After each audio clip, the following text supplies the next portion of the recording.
Olá, casais paspalhos investigadores, olá, casailas paspalhas investigadoras, eu sou Otávio Gá, este aqui é o Super 8 e hoje vamos dar um bizu nessa nova comédia original da Netflix que faz parte de um contrato de alguns filmes com um ator cujo trabalho é amado por muitos e odiado por outros tantos. Bom, vamos direto ao assunto, né? Simbora!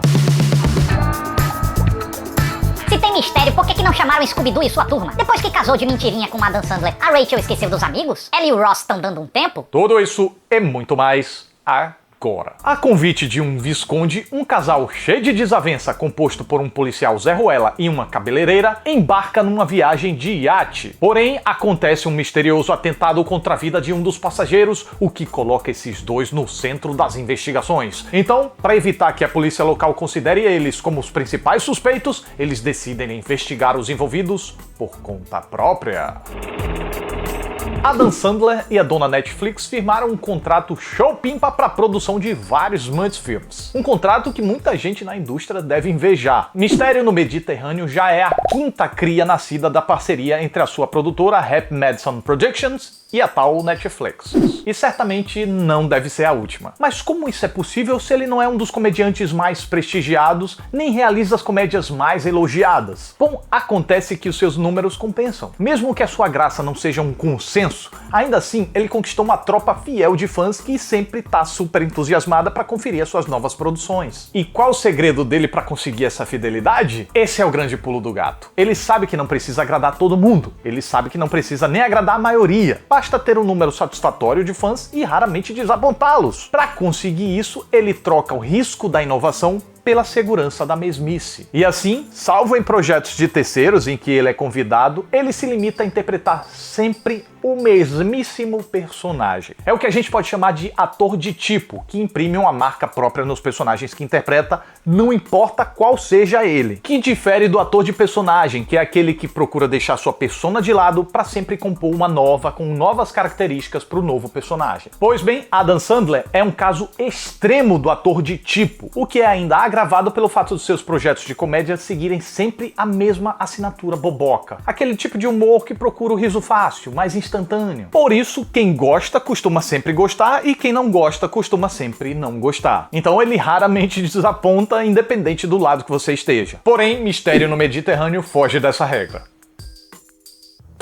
Até parece. Coisa nenhuma, gente. Esse filme é mais uma típica comédia de Adam Sandler e ele segue fazendo o mesmo tipo paspalhão de sempre. Mas, pra ser justo, vamos analisar como um filme independente que ele é, tentando apontar suas peculiaridades e até avaliar como essas mesmices se encaixam no caso. Sendo assim, começando pela trama, ela se inspira e faz referência aos célebres romances de mistério e investigação, em especial aqueles concebidos por Agatha Christie. Todavia, nessa vertente, o roteiro jamais apresenta situações que consigam envolver ou intrigar o espectador satisfatoriamente. O máximo que conseguiu, ao menos comigo, foi gerar aquela curiosidadezinha superficial do tipo Vamos ver pra onde o enredo vai agora. Mas como eu disse, sem muito envolvimento, intriga ou preocupação, pois é difícil se importar com os personagens, tanto no sentido de se interessar pela composição, pelo histórico deles, quanto no sentido de temer pelo destino deles. Um pouquinho assim de apego a gente tem pelo casal Jennifer Aniston e Adam Sandler, agora é mais pela simpatia prévia pelos dois do que por qualquer coisa. Porque eles discutem demais sobre tudo, de um jeito cansativo e, portanto, não tão engraçado. De um jeito que mais afasta do que cativa. Pelo menos comigo, né?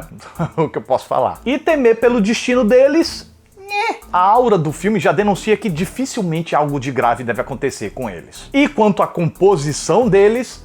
os dois estão no piloto automático. E ainda assim, eu devo dizer que eu achei o personagem do Adam Sandler bem coerente. Ora ele é um policial centrado e perspicaz, ora ele é um completo boloide, que fala de pinto, pinto, pinto, sem o menor bom senso com pessoas que ele acabou de conhecer. Agora, os demais personagens são geralmente aborrecidos, irritantes, sem sal, fúteis e desinteressantes, de um jeito que sequer o roteiro parece se importar muito em se aprofundar neles. Ok, o Luke Evans desperta um pouco mais o nosso interesse por causa do seu ar par carismaticamente enigmático. E o Adil Akhtar, esse cara aqui, consegue divertir ocasionalmente com sua excentricidade, quando o roteiro não lhe passa a perna com piadas tão chimbuias que dão até constrangimento, vale dizer. Só que esses méritos ocasionais do elenco, logicamente, não são bastante. Para um filme que se dedica a explorar o mistério como elemento narrativo, nos dar pistas e informações sobre os personagens suspeitos é essencial para que a gente possa embarcar na investigação para tentar desvendá-la. Mas não é o que o filme faz. Tem o sobrinho Visconde, o filho gay playboy, uma amante japonesa, um marajá indiano galhofa, um coronel africano, um capanga russo, uma atriz famosa, um piloto de Fórmula 1 campeão e, salvo um ou outro dado solto para confundir o espectador, é basicamente isso que o filme tem a dizer sobre cada um. O roteiro nem se esforça para distinguir um do outro, além dessa descrição básica, e até a motivação hipotética para cada um ter ou não cometido aquele crime é a mesma: herança. Sendo assim, o roteiro tá pouco se lixando em construir uma investigação realmente instigante que leve a uma conclusão lógica. O que quer apenas é tapear o espectador durante o seu tempinho, levando a gente pra lá e pra cá gratuitamente pra, no fim das contas, escolher o culpado aleatoriamente e dar uma desculpa esfarrapada qualquer só pra emendar as pontas com cuspe. Ou seja, se balançar um pouquinho, solta. Na verdade, se a gente parar pra pensar um tiquinho assim sobre todo o pontapé inicial da trama, vai perceber que desde aí já é tremendamente frágil, para ser generoso. Um visconde magnata conhece uma mulher, penetra na primeira classe de um voo e convida ela e o marido para uma reunião familiar restrita que vai acontecer num iate. Parece plausível, uma coisa que acontece todas as quintas. Tá, tudo bem, mesmo que seja algo frouxo encaixado de qualquer jeito, isso é perdoável até pela galhofice assumida do filme, já que os outros personagens questionam esse convite. Então, isso passa. Mas e todo o discurso, decisão e explicação do velho sobre a herança? Nada disso faz o menor sentido. A mesma explicação que ele deu para tirar a herança de uns também se aplica a quem ele decidiu dar a herança, né? E o pouco que o filme constrói sobre os personagens secundários suspeitos pode não servir para se tornarem personagens mais interessantes, mas é o suficiente para destruir o argumento do velho, de que todos seriam sanguessugas. Tem gente ali que dedicou a vida a ele, tem gente ali que se arriscou por ele, tem gente que serve aos propósitos dele. E o que um parceiro comercial tá fazendo numa reunião familiar sobre herança? Tipo, Otávio, mas dá pra deduzir que ele está senil. Mas não é como o filme trata, desde aquela seriedade quando ele entra, aquela pompa do discurso dele e ao respeito que os personagens têm em relação a ele, e ninguém questiona ele. Digo, ninguém questiona a sanidade dele. Então, o filme pecou ao não demonstrar estar ciente dessa senilidade, dessas decisões que não fazem sentido. Mas aí vem a pergunta de $1 milhão. Isso torna o filme ruim? Não é bem o meu ponto. Eu não diria que deixa ruim diretamente. É algo que deixa o mistério do filme bobo, enfraquece a nossa crença nele, o que faz com que a gente se envolva menos, e isso tudo tira um dos méritos que o filme poderia ter, pois é uma das vertentes que o filme toma e não cumpre tão bem. Então não deixa o filme ruim assim na lata, mas tira pontos preciosos. E assim, eu não quero dizer que um filme de mistério não possa ter humor, nem que um filme de comédia não possa ter mistério. Mas quando um roteiro ambiciona misturar subgêneros dessa forma, ele precisa encaixar as características de cada um de modo que se aliem e não que compitam entre si, como acontece aqui. E se eu atribuo tanto essas falhas ao roteiro e não tenho mencionado a direção de Kyle Newacek até agora, é porque ela é ok, nem salva, nem atrapalha, nem cria, nem comete erros. Quer dizer, a direção é mais contida do que a linha bilolada comum nos filmes do Adam Sandler e ainda se esforça para dar algum charme até as piadas mais rasteiras, o que até combina com uma escolha de elenco mais séria e não aquela trupe caricata habitual do ator. Mas eu acredito que também sofre com alguns lapsos de bom senso ao ceder a obviedades ululantes do roteiro. Por exemplo, quando o Adam Sandler escolhe um cartão de presente de $50 na loja, ele precisa verbalizar. Let's go in the 50. Porque, tipo, ninguém notou isso, só vendo a imagem, né? Ou ainda quando o magnata velho vem chegando e a direção acha extremamente necessário focar no filho pensando em voz alta.